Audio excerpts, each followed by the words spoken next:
Okay. At first, hello to everyone to our next great session of the Quantum Project. As we said before, why should I care? We are asking big questions today. And today's moderator is the great Adam Skali. He will take over now, as I will be later in this webinar, more or less as a patient expert. So Adam, stage is yours. And if you need any support, I'm here and the team too.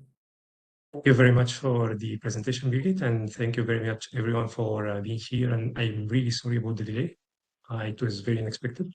But thank you very much for being here. So I'm Adam. I am here as a member of the Institute of Human-Centered Health Innovation, board member of this organization, and I also have experience working with different organizations in data in health, especially in digital health, being at the European level or also in Africa. And it's a pleasure to be here today with all of you. And I'll continue introducing what we're going to see today and all of our great panel speakers. So I'd like to start with a short table of content. Of course, we already had the welcome, which was a bit late because of me, so really sorry about that. And thank you, Birgit, for everything. Then we also go into the patient perspective to actually understand how the patients actually see this and why quality data is really so important for their treatments as well as for health for all of us. Then we also have some time to discuss with the audience because part of this process is about co-creation. So we also want to hear what people really want and what they think. And of course, we'll have a wrap up and we'll also discuss some of the next sections, which there will be many of them. And of course, I also wanted to mention that this meeting will be recorded. So please just consider it and let's get into it and enjoy this great session. So I'd like to also introduce our great speakers today. We have Sheila Khawaja from Italy, CEO of Ripple Effect, patient expert from the PiCC United community manager and board member. She's an English language trainer, scientific and technical Italian to English translator. We have also Birgit Bauer from Germany. She's a digital health and data expert, a patient expert, coordinator of the Data Save Lives from Germany, and also the person who actually brought all of that together for this great session. So thank you very much for organizing it. And of course, we have our great experts in the panel. We have Dr. Katharina Schueller from Germany. She is the CEO of StatUp, a European statistician at AEUStat, and data and AI expert. She's also a keynote speaker and an author. We also have Lars Münter, who subbed in for me as moderator. Thank you very much, Lars. And also founder and CEO of Nordic Wellbeing Academy. He's a member of the strategic initiatives for data and digital health at the WHO and advisory group member of the Citizen Patient Advisory Group Invest for Health European project. And of course, we also have the PD doctor, medical doctor Benjamin Friedrich from Germany, CMO of the Medica, neuroradiologist by training, researcher and experience in working with real-world data to develop digital health solutions for people living with chronic diseases. Thank you very much. So the next element will be the purpose of this session. We'll explain how well-labeled health data benefits patients and citizens. We'll highlight how labeling leads to faster diagnosis, better treatment, trustworthy information, and safer research. We'll also explain the great quantum initiative of which this webinar is actually a part of. And we'll engage in an interactive discussion where your insights matter. We would really like to hear more about what you think of the topic and any questions you may have, and share your perspectives through the live Mentimeter poll, so we can learn from you too. So before we start, we have some brief questions that we have for the Mentimeter. So before we dive into these sessions, do you know what health data labeling is and why it matters? What concerns do you have about health data labeling? And why do you think health data labeling is important? So please enter the Mentimeter link through this QR code, and there you can actually have an opportunity to answer these questions. And from there, we can see what is the state right now, what do people really think. Thank you, Alper, for sending the link. And while everyone is joining, just for your information, I added the link in the chat. In the meantime, I will be sharing my screen.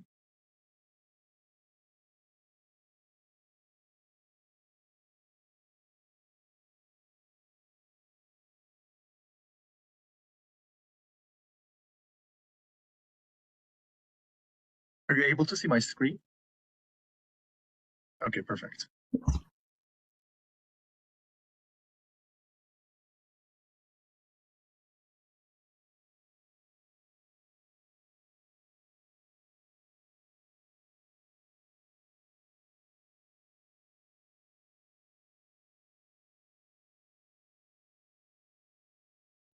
It seems we have a lot of experts here. Because of 10 people are familiar with health data sharing and the secondary use of health data.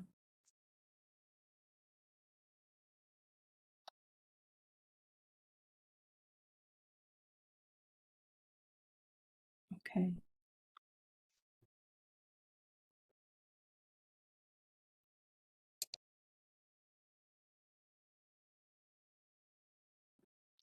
Maybe we should go to the next question, or are there coming in some answers? So far we have 20 answers, and whenever you want to proceed with the next one, we can proceed with the next one.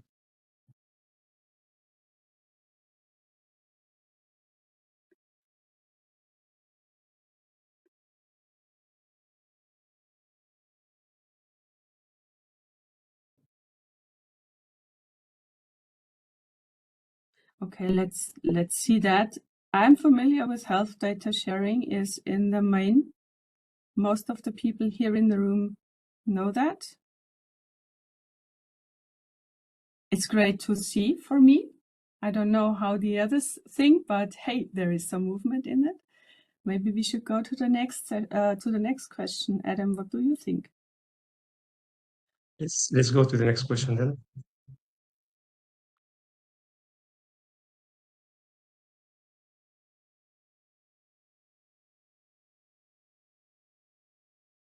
Can we get the data?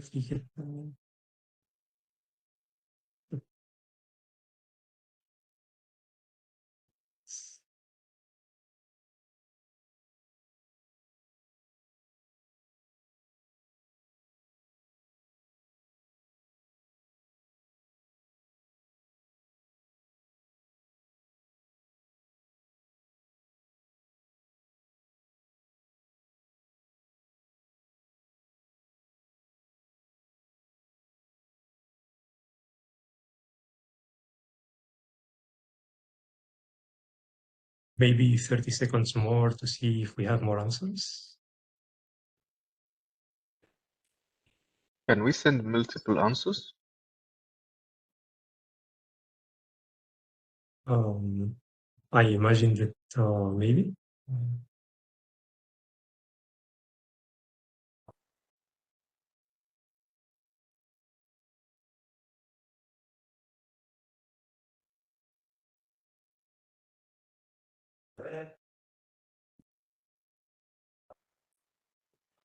We have another answer in the chat. Maybe you have seen it. It's establish confidence and keep the patient engagement. I think that we can stop for now. Sorry that we did have quite a few more questions, so you can always participate later as well. And we can see that we have 19 responses, many of them quite different. As we might have time to revisit this later, maybe we can revisit them at some later point. If we can go maybe to the next question. Yeah. Okay.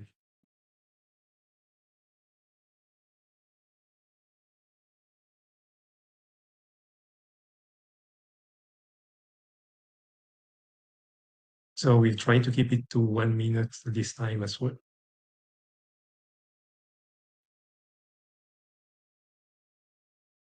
So we can see security from bad actors, confidentiality and privacy. Indeed, cybersecurity is one of the main concerns worldwide right now. Fear standing in the way of use, confidentiality, security, safe use and security, privacy, confidentiality, ethics.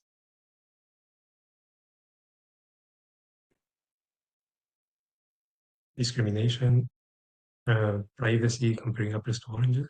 Interesting.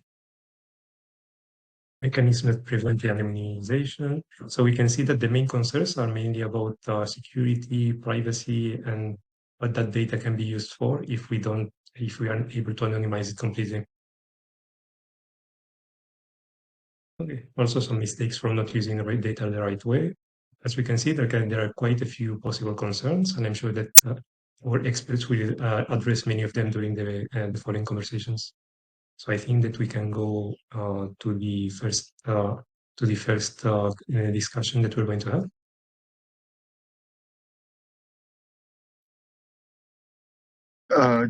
The first question, you mean?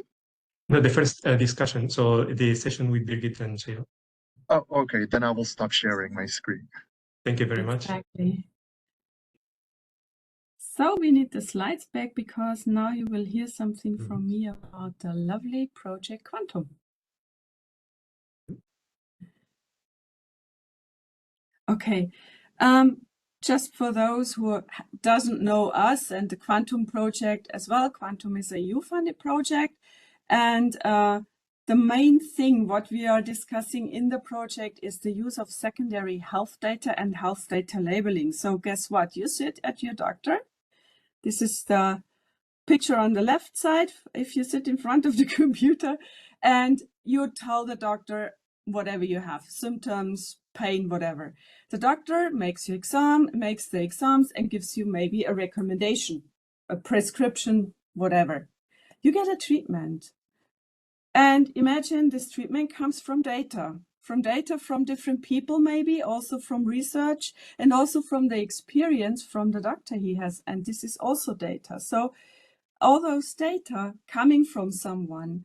And at the end, it's also a digital health data aspect because they all go in an electronic health record, maybe not so good in Germany as we have started in January 1st with 3 test regions and so on, but we are on our way. And last but not least, the data strands in electronic health record, in data registries, maybe also in patient registries. And those data will be used again to do research and development, to do maybe new tools in digital health for patients and so on. And this is the secondary use of health data. But are those data always trustworthy?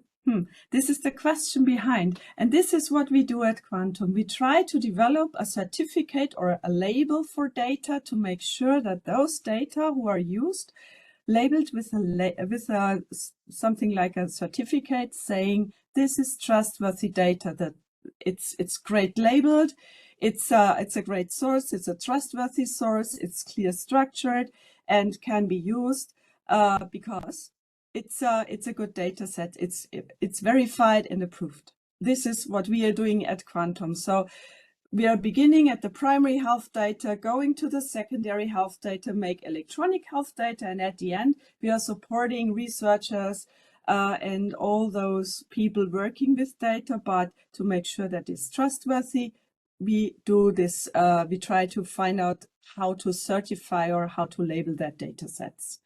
Some short things about Quantum. Quantum is a EU-funded project and builds on TDAS and the AEUStat pilot. AEUStat is the European Health Data Space, and we are doing conceptual building blocks towards the health data at EU, means TDAS. We have TDAS 2 now ongoing, and also with the AEUStat pilot. Next slide, please. The Quantum Consortium has 35 partners coming from data access bodies, data holders, and data users from 15 countries. There is a stakeholder community built up, and this is the Health Data at EU Forum, the Projects Forum, and also what we are here for today, the Patients and Citizens Forum. There is also an advisory board. And as you can see, the final delivery will be next year in June. So we have, I would say, another nice year to build together all those things, and we will see how the things are going. The Quantum backbone is very easily explained. It's a common concept for the data sets in quality and utility. There is also a common concept of the label of data holders maturity. There is piloting and implementation of the label in Quantum data holders. We also do translating Quantum labels into the recommendations for health data at EU, and also building capacity on the assessment of data quality and data quality management for secondary purposes. And this is our pathway, what we are here at the violet arrow. You can see where we are at the moment. And you can see we have a lot of work to do still, but we are on our way. And at the end of the day, in June 2026, we will hopefully give some recommendations out to the EU and will deliver our deliverables. They call it like this. So, and now it's on us. Adam, would you like to say something or should I move forward? Oh, yeah. Just thank you very much for explaining the great work of the Quantum Project. And now we actually have an opportunity to get more insight into the patient and the citizen perspective from two great experts in the topic. So from Sheila and Birgit. So I leave the ground to you. Thank you. Sheila. Hello, Birgit. Hello, Birgit. Hello. Do you want to introduce yourself again, or was it enough for the moment? Sure. I think it's a good idea just Let to people briefly. know. Yeah. So I am a rare disease patient, and I've been a patient advocate for over 10 years now. I'm in the rare disease environment, and I've done a lot of advisory boards, panel sessions, conferences, speakerships, co-chair sessions. And right now I am involved with a more transversal organization called Patient Involvement in Community and Collaboration, which is based in Finland. And I am involved with the community.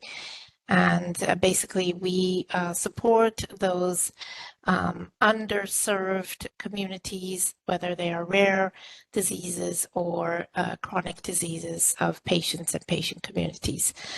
And I am very grateful and thankful to be part of this session.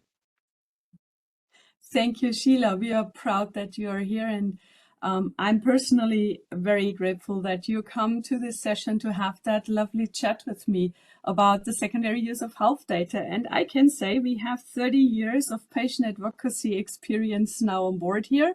I'm working as a patient advocate for more than 20 years now, so we have a lot of knowledge to share. Let me come to the first question. So when we look back to our pathways, or to your pathways, do you think health data could have supported you better? And if so, what would have been the biggest advantage for you personally? I thought about this last night, and I said, well, at the time, so when I was diagnosed, it was over 20 years ago.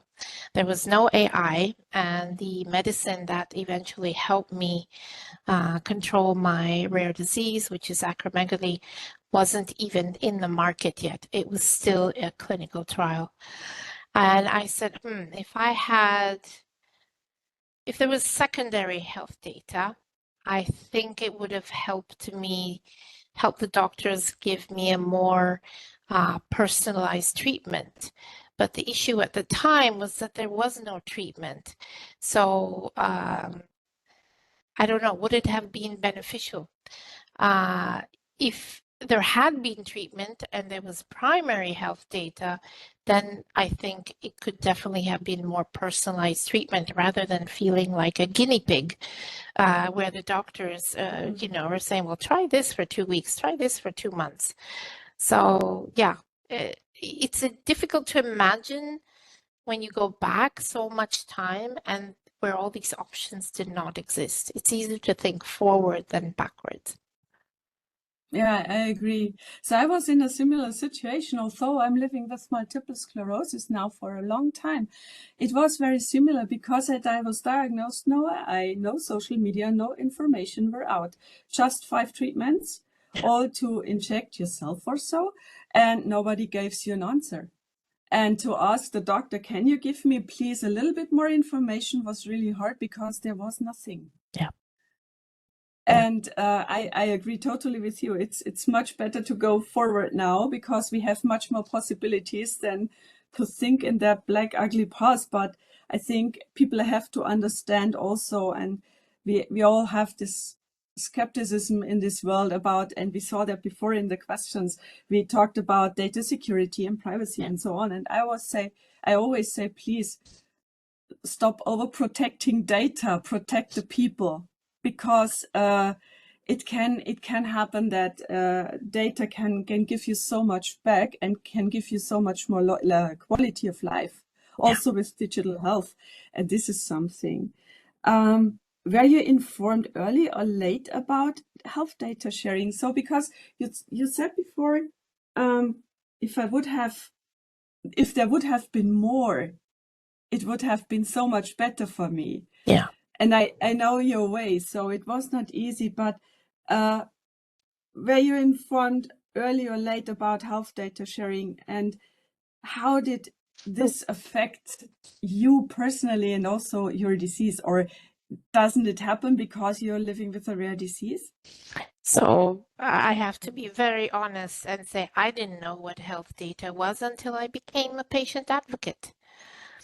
So Okay. that means there's a huge gap with the general population. That means that we don't learn about things until we are caught in the middle of it. But that's true for everything, right? When you are thrown into the deep end, whether it's a new job or you are diagnosed with a new disease, you learn to swim in that moment. So I didn't even know what that was. And I don't even think the doctor could have been able to explain it to me. Again, we are hypothesizing that there was something that wasn't. Now, I think the next time I see him, I will ask her. I said, hey, what is health data and how can I contribute? So, yeah, as I said, unless you are in it, you don't know it exists, unfortunately. But would you say, so in my opinion, I always say we have to give citizens more information about it. We have to communicate it better. This is what what I'm preaching for a long time, Yes. also with Data Saves Lives Germany. But do you think people are open-minded if they are healthy to say, okay, let's think about it, or do we need to do something else to make it more, I would say, known in the public? And what? So I think if I'm healthy, I'm not going to think about it because it doesn't concern me. The moment I start to have either I'm diagnosed with a disease or a loved one is, then the situation changes. And then I would like to know more. But in order to become aware of health data, you have to have informational, like basic lay information about what health data is accessible in points of interest, hospitals, pharmacies, doctor's office. And that's where the patient organizations can play a big role, not replace public health, but they can develop material for the general public, which is involved in health issues. So now we talked about health data in general, but let's come to the secondary use of health data. Why do you think is it so important, or what, and especially beyond individual care? Do you have an idea about it? Yeah, I think it's you can compare it to why many patients, not all of them, many patients go down the road of advocacy because they want to support others, help them be their buddy or help them during the most difficult time. So if you convert that to data, you are the data that is shared can help future diagnosing earlier diseases and finding more personalized diseases. It's the same way that we want to use AI ultimately, right? Why are we using AI in imaging to try to diagnose cancers and other diseases earlier? So if you compare it to advocacy, advocacy can be like, I'm doing this so that future generations of patients will have a better future and better quality of life than I did. This is how I see it. Yeah, I see it very similar because I can't change the past, but I can change the future maybe with the next steps, right? Yeah.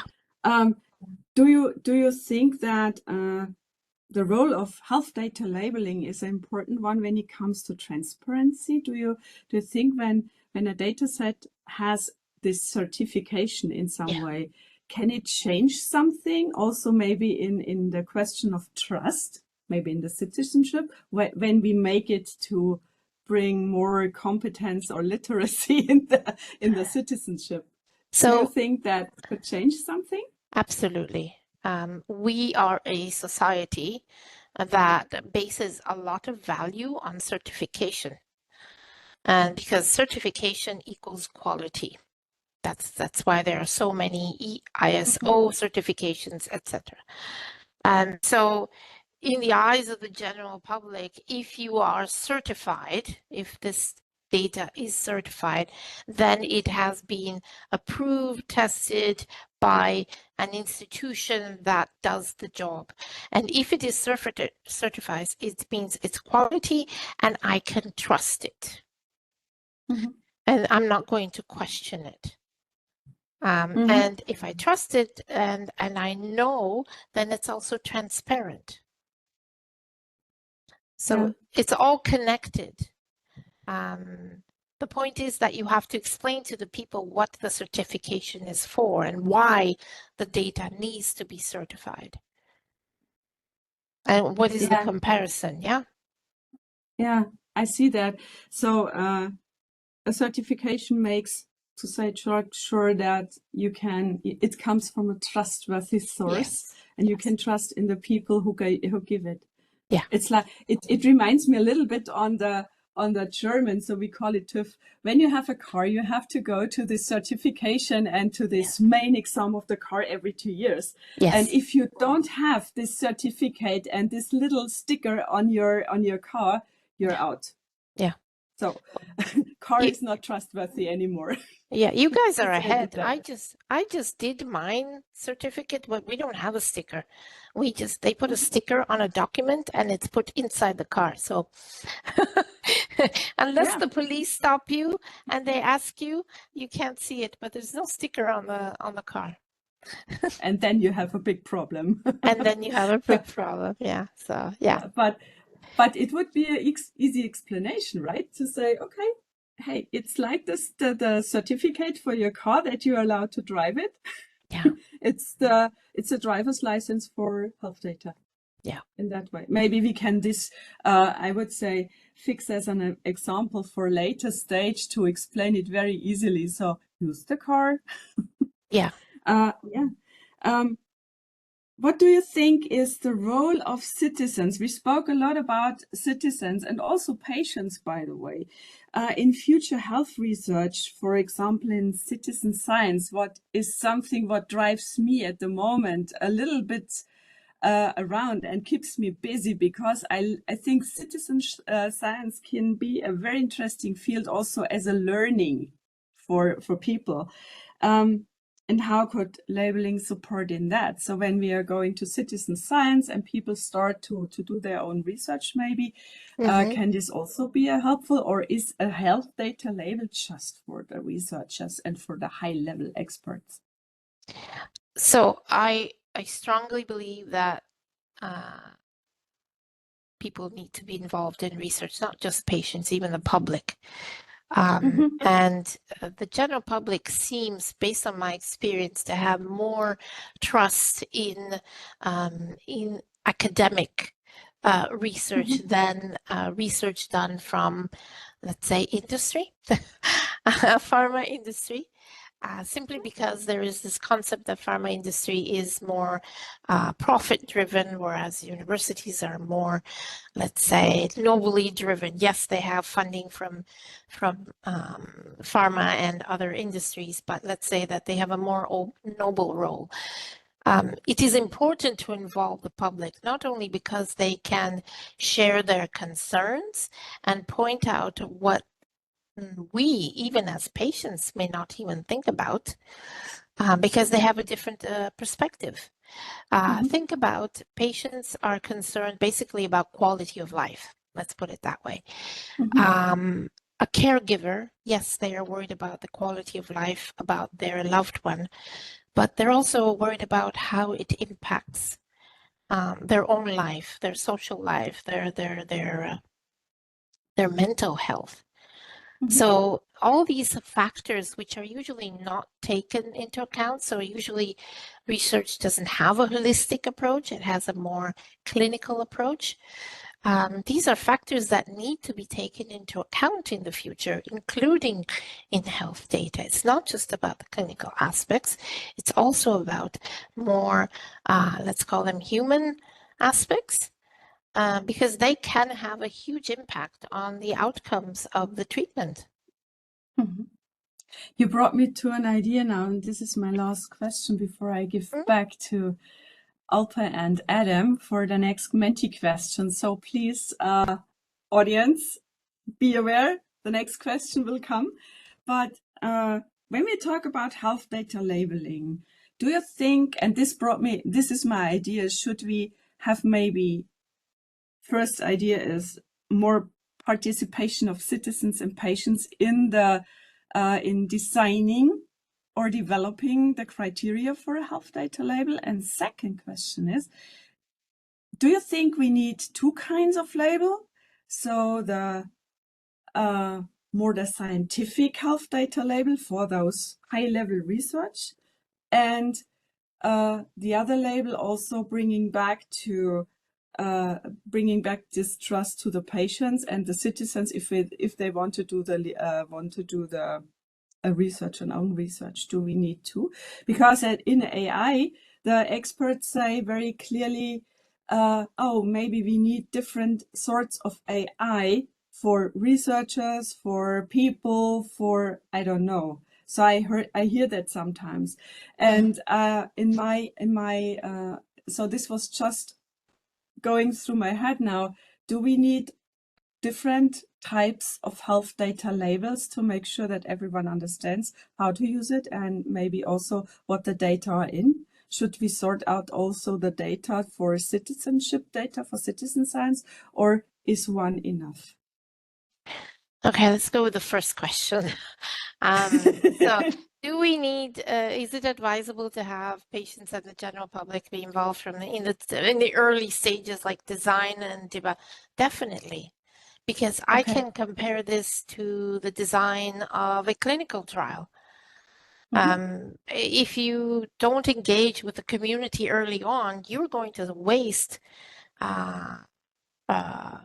workforce, funding, money, time in developing the wrong clinical trial. And you're going to have problems with the retention. You're going to have problems in people continuing with the clinical trial. Same way when you design a health data label, you have to explain to the people from whom you're going to collect the data, what is it for, and then they can perhaps come up with different proposals on how to label it and how to use it. Things that maybe because you are so focused on the use of it that you don't think of their point of view. And the second point was, sorry, you gave me so many questions after that. I'm sorry. It was just, is one label enough, or do we need different labels for different partners or label data users? So the way if I imagine a portal where I can access this, I would, the back office would definitely have all the information. If I'm a patient or an advocacy, I think I would have one button to press, and it would take me to some scientific information, etc., that would be useful. Again, this kind of access to information could be designed with the community. What information, scientific or medical information, do you think would be useful if you were an advocate?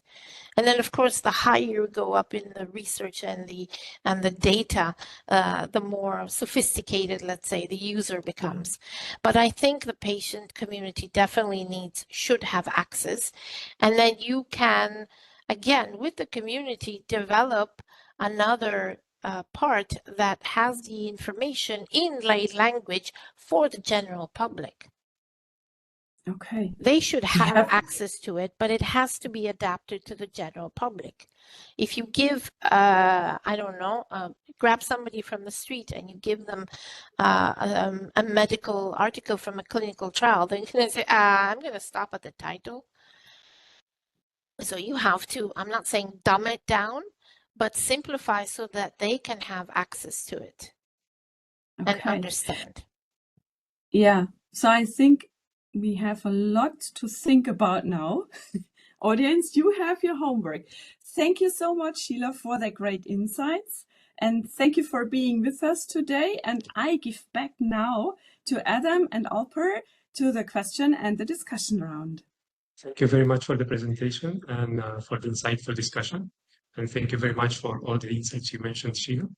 And now we'd like to go back to the public with a question of how much do you think improving the quality of health data can help improve the quality of life of patients and citizens?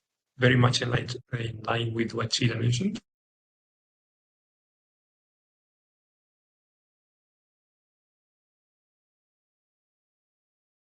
So as with the previous ones, we have 1 minute to get all the answers.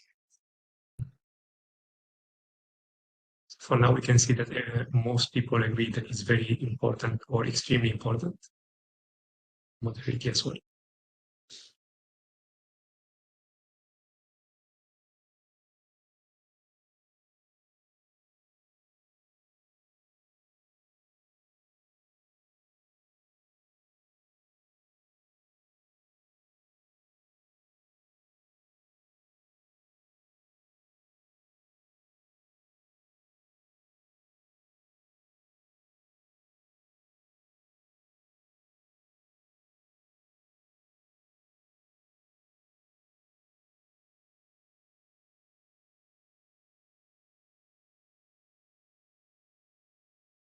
So 30 more seconds.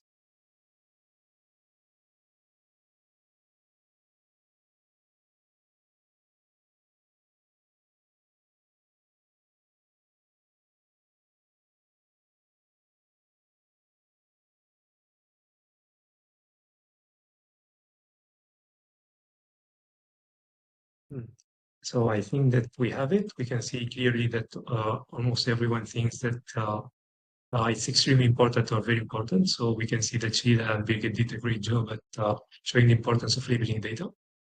So I'd like to introduce our panel again. We have Katharina Schueller from Germany, Lars Münter, and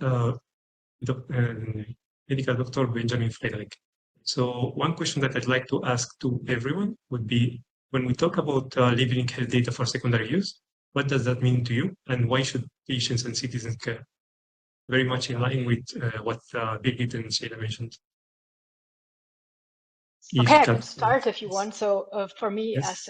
For me personally, with my background in statistics, it's very important to have relevant metadata, which we get by labeling, because then we can easily evaluate the quality of the data and for what the data can be used and for what it cannot be used. And regarding your question, what does it mean for the patients? There was one aspect that we haven't talked about, and it was, I found it quite interesting that it was mentioned when it came to the concerns about sharing data. There I saw comments like ethics, discrimination, or data can be used that is not fit for purpose. And I think that labeling is exactly important because it contributes to ethical data use. That means it can contribute to fairness because it allows us to trace data back.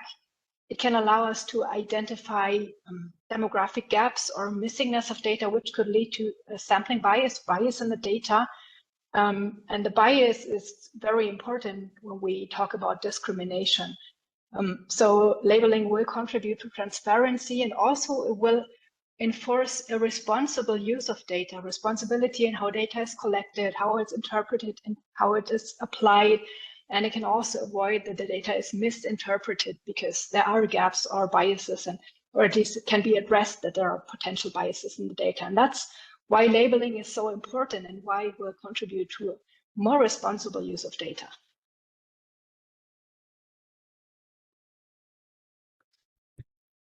Benjamin, if you'd like to go next. Sure. Thank you so much. So I'm the co-founder and chief medical officer of Temedica, and what we are doing, we are a health insights company, and we are actually generating a lot of real-world data on our own via digital solutions, but we are also consuming and analyzing the vast amount of different real-world data sources and that have been generated from various sources. So this topic of labeling, what does it mean? I mean, for me, as we just heard, it is really about understanding the metadata and labeling them.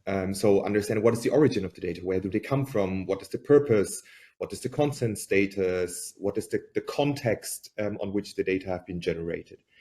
And this is extremely important for many different reasons. But when you specifically ask, why do I think that patients and citizens should care? I think it's 4 pillars. The most important thing is transparency. I mean, it makes it clear how data have been collected and have been reused. So is it for research, for innovation, for policy making? So that brings transparency for every stakeholder on the table. And this transparency leads then to trust. Trust by everybody, by the patients and citizens that provide the data in the first place, but also that consume the insights that have been generated based on these data. I think control is extremely important, because when you have a clear label, you can control the flow of the data way better. You can trace them, you can understand where they come from, and control the whole decision process. And the last thing, I think, labeling benefits in the end patients and citizens directly when you combine all the topics that I mentioned before. Thank you very much for the great answer, Lars. Well, most of you probably bought some kind of food product at some point. On the back of the product, you have a label. I don't look at the label every time, but I feel really, really happy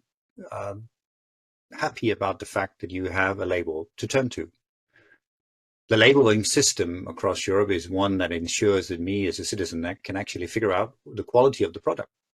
It can figure out that there's a reasonable way of tracing and weeding out the bad actors and the rotten apples, metaphorically and specifically as well. And it creates a mechanism and an ecosystem of me as a consumer, the producers as an industry, but also, of course, as a workplace, and an ecosystem of the society that can trust in what happens. So the quality is one of the products is the one. The other one is actually then democracy. When we have a labeling that ensures us to actually, with confidence of using the different elements, that adds to the quality of the whole, our democracy. To me, the use of health data is not specifically any different, for instance, for having the ability to pay taxes. Yes, I care about what you use it for. Yes, I think that you should keep it safe. Yes, I think that you should use it. I'm not paying my taxes for you to stuff it in a vault and keep it there. I want you to use it for the benefit of the common good. And if you're not doing that, you're not doing it right. So the labeling in this case is, of course, part of the ecosystem that I want the quality of that use to be high, for sure. That is part of a long discussion, but that was a short answer to the first question. Thank you very much for your answer, Lars. And now I'd like to go for another one for Benjamin. When it comes to chronic conditions and real-world data, the use of data is usually more focused on the secondary use. As an expert in these fields, how could clear data labeling help in creating a better impact for the patients? Yeah, that's a very good question. So using, as I said before, using secondary data to derive new insights is really my core business that I'm doing on a daily basis. And whenever you are using real-world data nowadays, very often it's extremely messy because it has been collected for a specific purpose, which has never been the original purpose on which you are trying to solve a specific problem now. So a lot of time goes actually in cleaning the data, and basically creating your own labels that you can then make use of that. So that creates a lot of friction. So from a pure selfish perspective, as somebody that is consuming a lot of data, I would love to have clearly labeled data because it would save a lot of time. Second of all, now you have labeled those data, you have consumed them, you have analyzed them, you have created new insights, and now you want to share that insight. Based on the fact that you had to create your own label and you had to do your own cleaning, you need to convince everybody that you are sharing those insights with now that you did a good job, because there is no accepted label that you say, hey, these data have been labeled, it's certified, you can trust that I did not misuse the data. So again, a lot of potential insights that we could generate from secondary data are actually not being brought to the public because there are all these hesitancies in accepting those data. And this comes to notified bodies, this comes to authorities, this comes to very different players.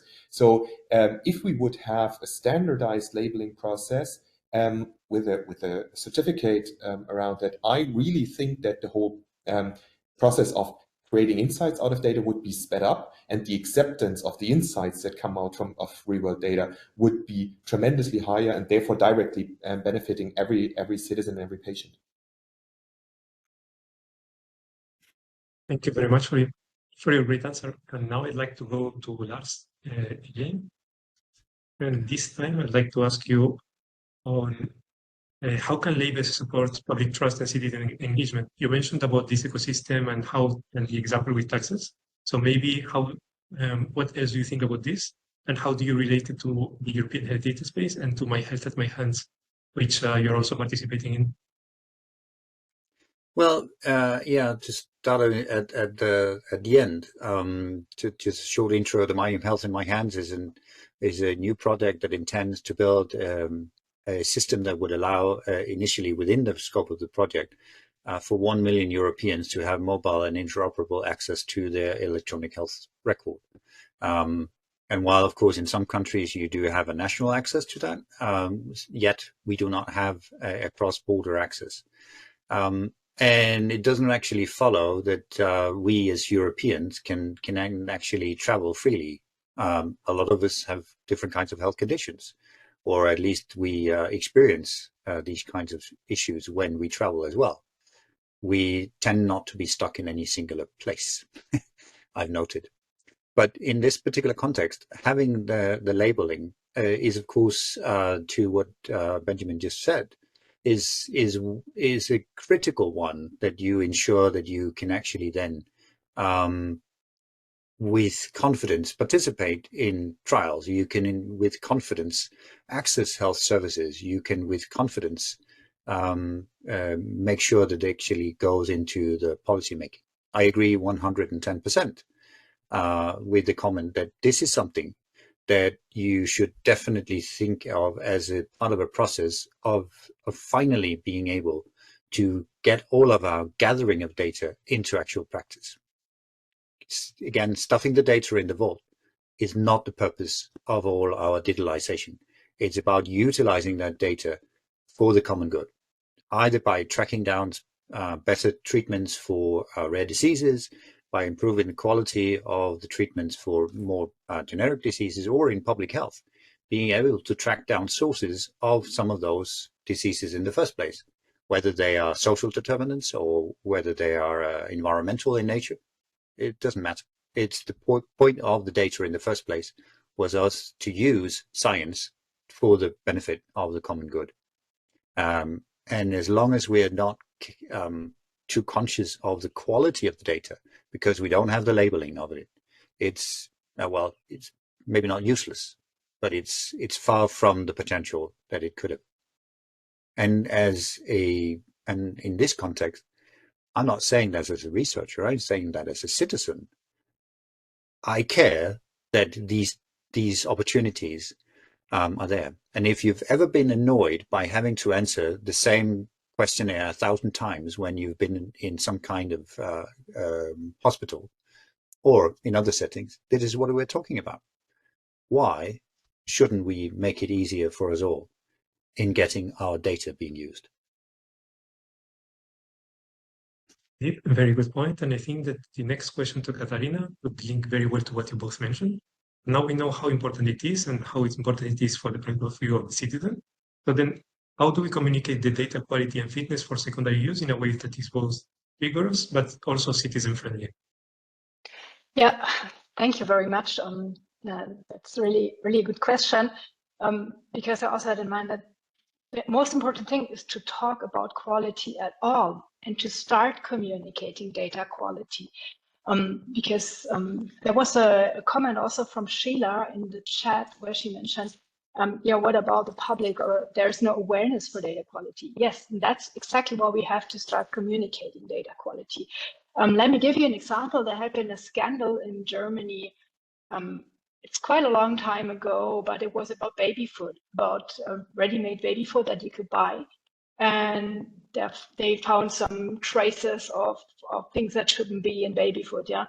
And then mothers were really, or chemicals, I think it were chemicals, a specific chemical.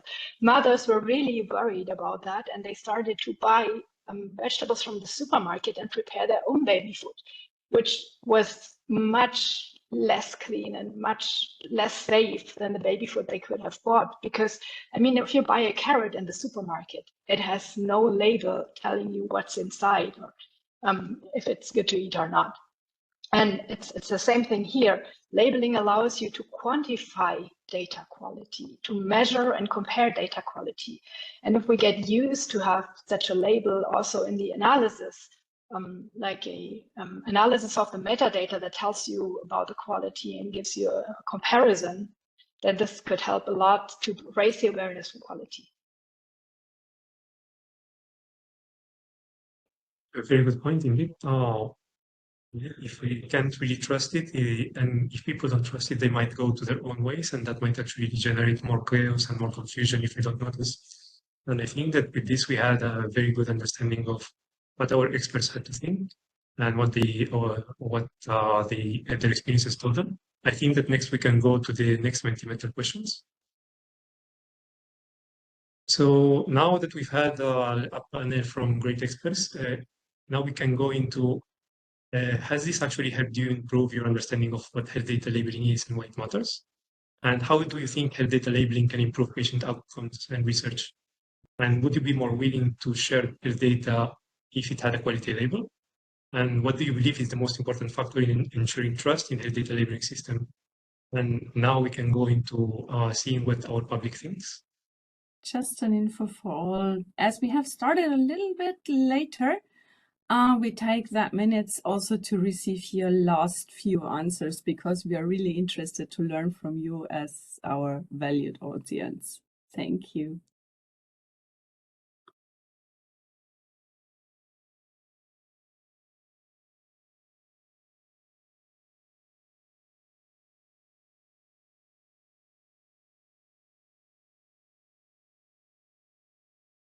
We'll try to keep it to 30 seconds this time, so please answer whenever you can.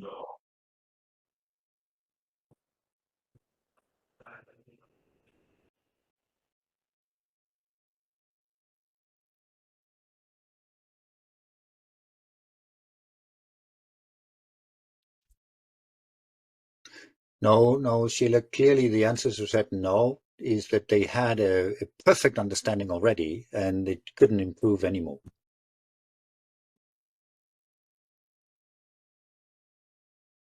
So I think that we have here show that we had a very fruitful discussion today.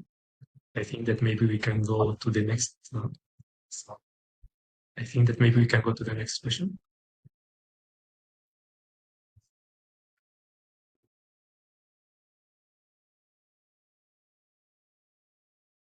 This time again, 30 seconds. So please answer whenever you can.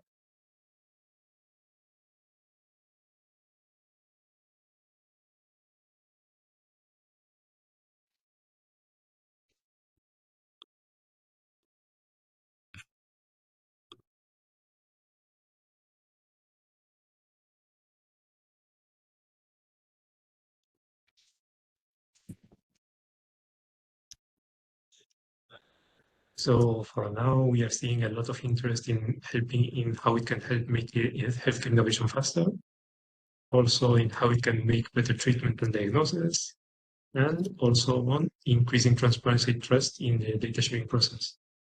All of them elements that have been mentioned, and I believe that they are indeed keystones to this whole process. So I think that, so if you, so there is a comment saying that labels are important and necessary. Sharing data with appropriate, I think I lost it for a moment.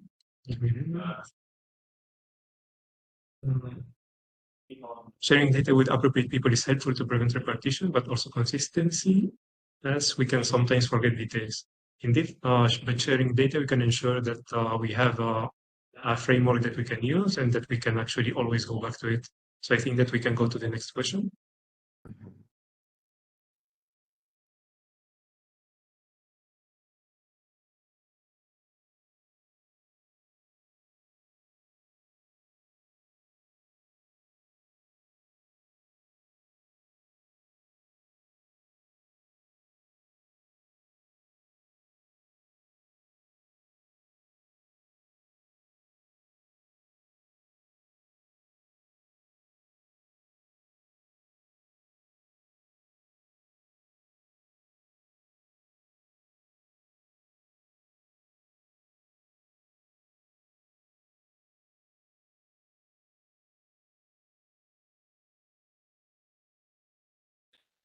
So I think that we have 30 seconds more. People are still voting, maybe.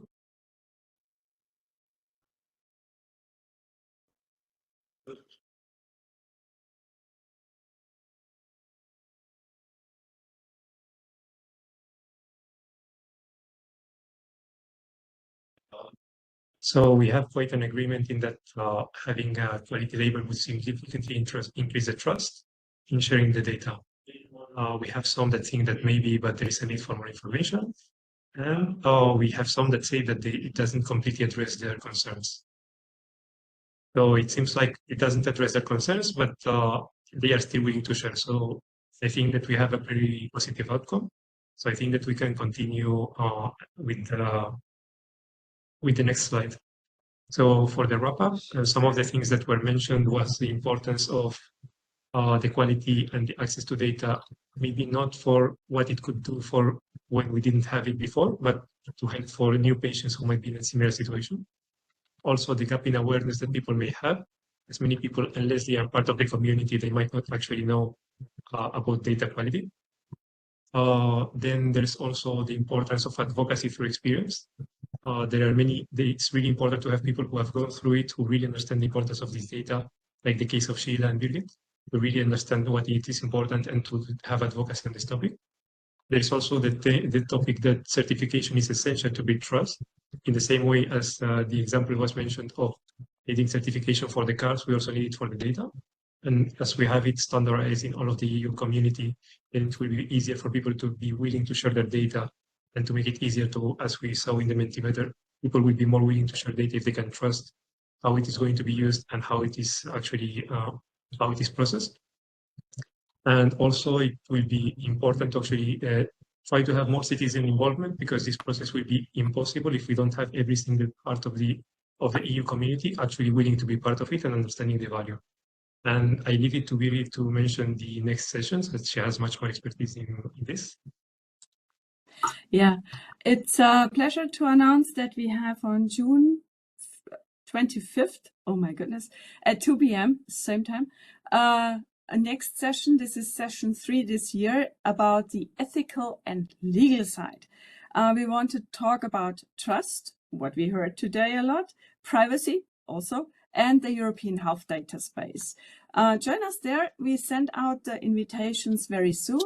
And also, if you want to be part of the community, you see 3 QR codes now. You can visit our website. You can also subscribe to our newsletter, and also Barthélemy posted the link to the newsletter into the chat, so have a look at it. Or you come and join our network. You can find us also on LinkedIn and on many other places to follow and find the next webinars, news, whatever we have. So, and that's it, Adam. Huh? We did it. Thank you everyone for your time.